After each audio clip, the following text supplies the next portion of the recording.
No, it's not exactly a prison sentence, but taking a cruise in one of the smallest cabins at sea can make anyone feel a little cooped up. Hi, I'm Tanner from Cruzely.com, and I literally this morning just got back from a week staying in the tiniest cruise cabin that I've ever sailed.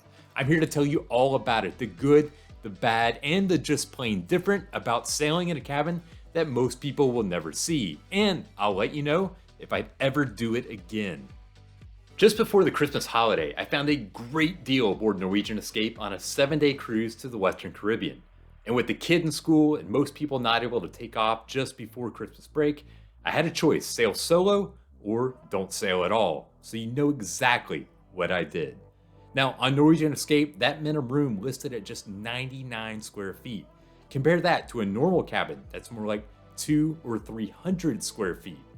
Now, I've actually sailed in a solo cabin before, so I feel like I was somewhat prepared for the size of this room, but let me tell you, I was still in a bit of shock, and it was different than anything else that I've ever sailed. First, this isn't just a regular cabin that's shrunk down.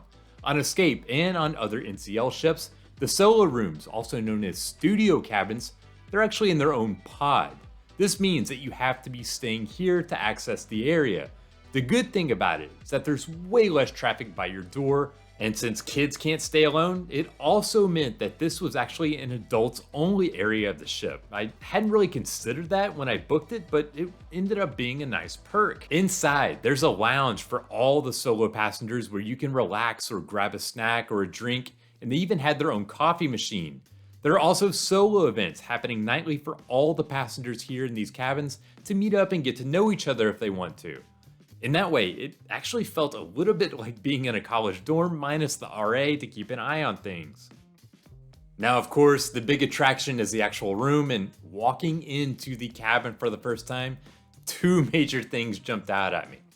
Of course, the first was the size, which I will definitely get to, but let's start with the decor. With white cabinets and bedding and a headboard, the room, it looked futuristic.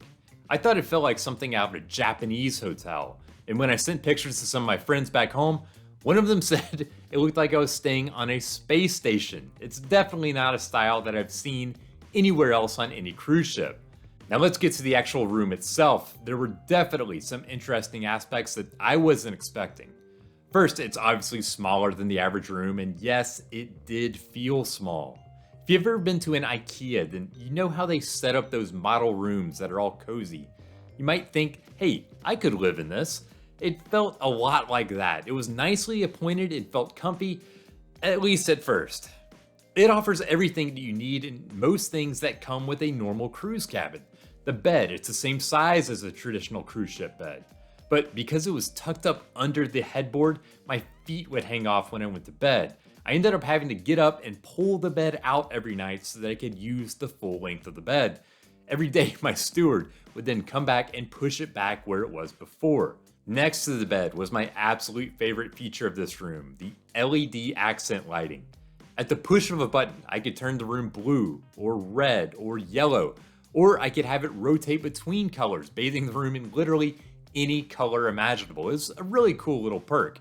What about windows?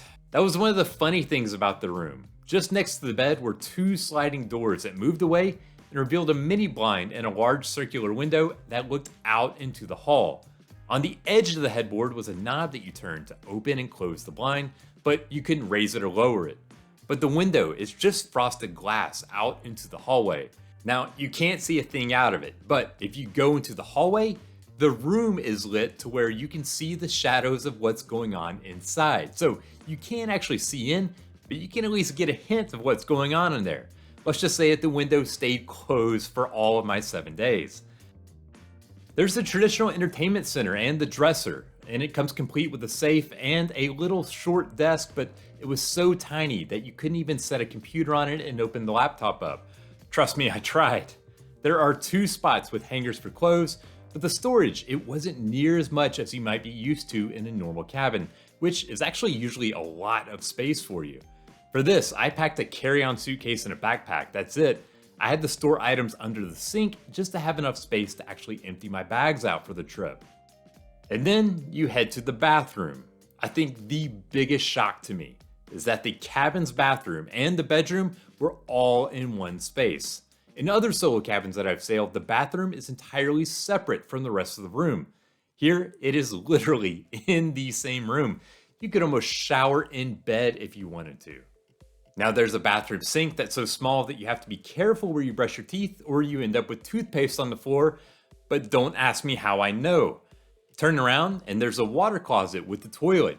It's absolutely cramped and your toes even touch the wall when you're sitting down, but that's one good thing about sailing solo in this sort of room. Since it was just me, I always kept the door open just to give myself a little bit more room. Just for grins, I tried closing the door once and it was like going to the bathroom in a cave. And then there was the shower. Now, if this were a honeymoon suite, then I think having an in-cabin shower with a glass door would be a really big selling point. In this cabin, it was pretty funny to me to be taking a shower while also staring at my own bed. And while cruise showers are always small, this one, it did feel a little more cramped than usual. Turning around, I would bump into the walls and I couldn't really reach my feet without some effort in contorting my body. But I've got to tell you, the absolute worst thing about this shower was that occasionally I would make the mistake of accidentally touching my back against that freezing cold glass while moving in the shower, and I tell you, it felt just like an electric shock. So what was it like to sail for a week in this size cabin? My idea of it definitely changed as days went on. At first, I was in love with the space. It's cozy, it's efficient. I really like the style and the LED lights were a lot of fun. It has everything you need, but nothing that you don't. But as time went on, it felt as if the walls were closing in on me some. In all, with the bed and the dresser and the water closet and the shower all intruding into the space, the 99 square feet definitely felt much smaller to me. In fact, if I put my head by the window, I could touch my feet to the desk if I wanted, and I'm under 6 feet tall. On longer cruises, I like to spend some time in the cabin relaxing. With the days on end of people everywhere, it's just nice to recharge in a quiet room. This solo cabin, it made that definitely more difficult. With no real window, it started to feel even smaller. Now, the lounge area was always an option, but that's also windowless. I found myself instead searching for an out-of-the-way place around the deck with fewer people and some fresh air. And there were some comfort issues as well. I had to do some work during the cruise, and so I had to set up camp in the ship's internet cafe. In the room, there is that small desk ledge, but it's not large enough to actually work at, given that it's about the width of an airline tray table. The only alternative is to work laying down in bed, which to me got old pretty quickly. And just a warning, if you're not a tidy person, then be prepared. With a small room like this, clutter has a way of making it feel even smaller. I made sure to pick the room up regularly just to keep some sense of order with things. So would I book this type of cabin again? On a cruise of 5 days or fewer, absolutely. For a shorter cruise where you were sailing solo, I think this is actually perfect. It's all the space you really need, given that you're out and about so much. It was those last few days of a 7-day cruise where the size started to weigh on me a bit. Don't get me wrong, it wasn't some disaster. I've lived 2 years in a college dorm, so having small space is no big deal to me, but that dorm also had windows and I could also be outside in just a few steps. Now, I likely would sail in this sort of room again, given the value that it offers by not having to pay that double occupancy fee to sail solo. But if I did that, I would likely sail how I noticed a lot of other people booking these rooms did.